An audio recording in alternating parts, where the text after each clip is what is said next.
মানুষের ন্যায্য দাবি কোনো সরকার না মানে, যেহেতু আমার কোনো দল নাই, হাইকমান্ড নাই, হাইকমান্ডের পা চাটার ব্যাপার নাই, আমি আমার নেতা কর্মী ভাই পরিবার নিয়ে আশুগঞ্জের ব্রিজের সামনে ভৈরবে বৈশা পড়ব। সুতরাং সরকারে যেই আসুক, ইনশাল্লাহ ব্রাহ্মণবাড়িয়া 2 কে গই নাই তাকে রাজ্য পরিচালনা করতে হবে। ব্রাহ্মণবাড়িয়া 2 অনেক সময় দেখা গেছে অবহেলিত, সদরের দিকে তাকায়া তাকায়া তাদের দিন চলে। এখনো মাঠে কোনো কোনো প্রার্থী সদরে আব্বা ডাইকা চলতে চায়। সরাইল আশুগঞ্জের মানুষের অভিভাবক কাউরে আব্বা ডাকবেন না। সরাইল আশুগঞ্জের মানুষের অভিভাবক হবে সৎ, সাহসী, সত্যবাদী, অন্যায়ের বিপক্ষে যে লড়াই করে সেই রকম মানুষ হবে সরাইল আশুগঞ্জের মানুষের অভিভাবক। প্রিয় ভাই বোনদের বলি, এমনও প্রার্থী আছে কত বড় দেউলিয়া হয়ে গেছে বড় বড় দল।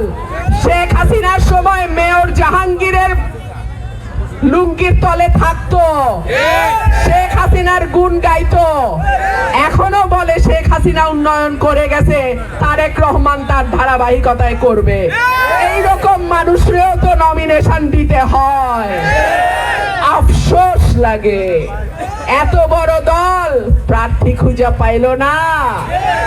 যাই হোক, দল গোলামি করতে পারে, সরাইল আশুগঞ্জের ভোটার গোলামি করে না।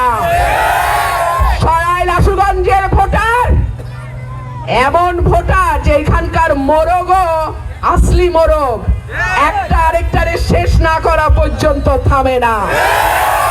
আমরা লড়াই করা যাক, আমরা অন্যায়ের বিরুদ্ধে প্রতিবাদ করা যাক, আমরা মাথা নিচু করে চলি না।